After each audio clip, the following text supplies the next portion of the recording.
This was political. Teenager Cyber attacks. hijacked the computers of several US intelligence and Started a security collective called Crackers With Attitude. October 23, 2015. John Brennan, director of the CIA, the most powerful intelligence agency on Earth. This was political. They call themselves anonymous. Receives a strange phone call. On the other end, a boyish voice says calmly, "I have hacked all of the CIA's systems."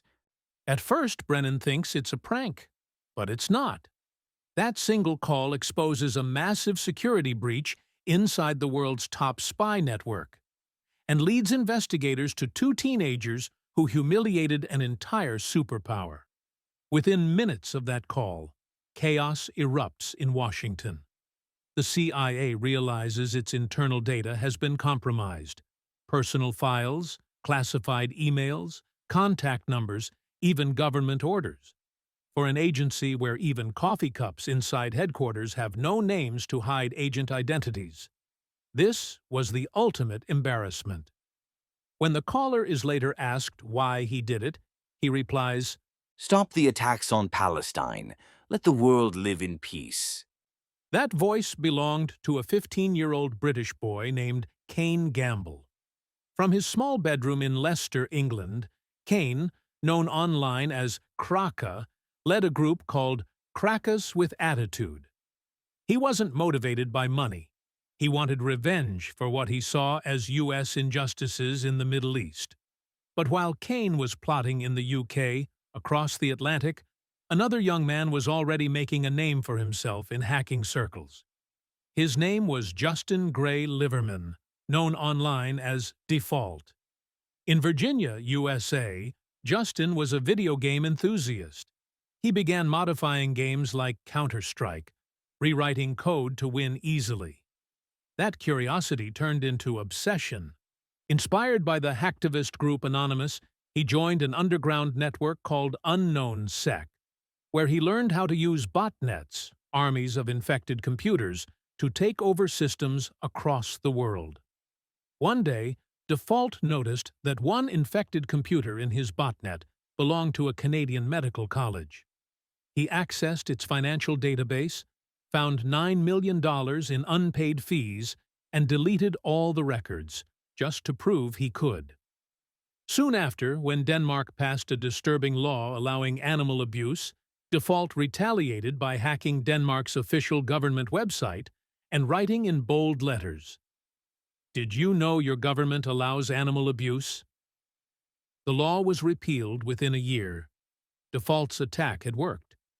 But the world credited Anonymous, not him. He wanted recognition, and something bigger. Everything changed after Edward Snowden revealed that U.S. intelligence was secretly spying on millions of people. The world erupted in outrage. Kane Gamble and Justin Liverman, two strangers, connected online, united by anger against U.S. surveillance. Their goal was clear: to expose the CIA and make America feel what it was doing to others. And so began one of the boldest hacks in modern history. Their first target was James Clapper, the U.S. Director of National Intelligence. They leaked his phone number online for the world to see.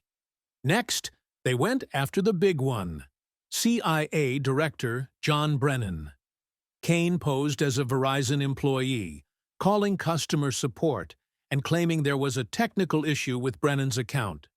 He already had Brennan's partial details, address, backup number, even the last 4 digits of his Social Security code.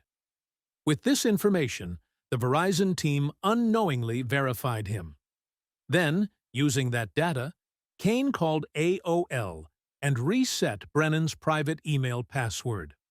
In moments, he had full access to the CIA director's personal inbox, containing top-secret documents, security briefings, and personal files of other officers.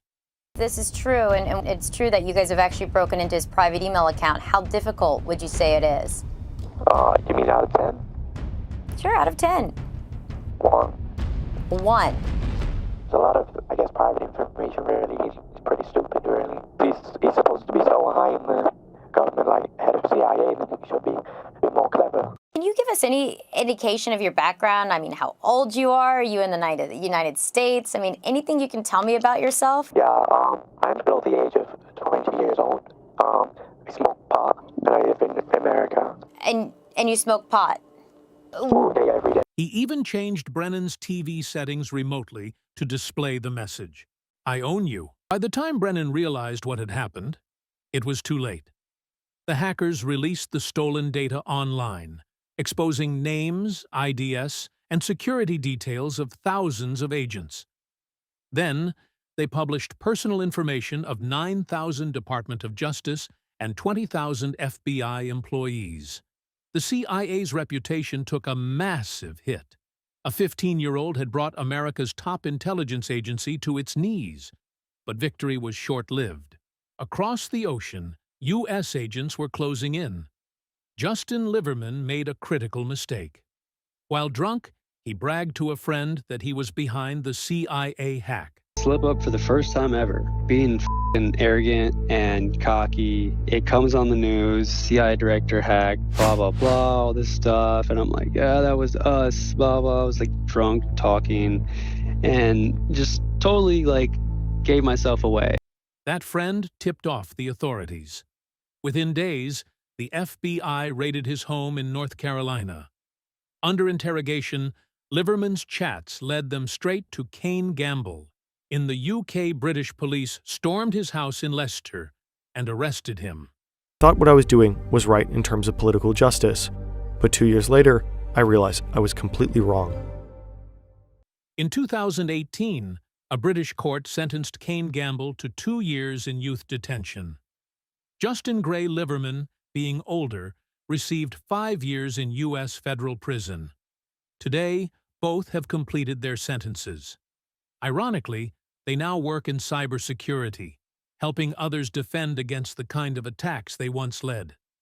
Two teenagers from two continents exposed how vulnerable even the most powerful systems can be. They changed how governments think about digital security forever. What do you think? Were they criminals or whistleblowers? Let us know in the comments below.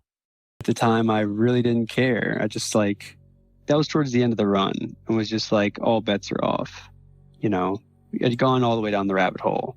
I just become very disillusioned with people's complacency and their lack of care for what was going on. So it's like, we're going to bring attention to this with like chaos and mayhem.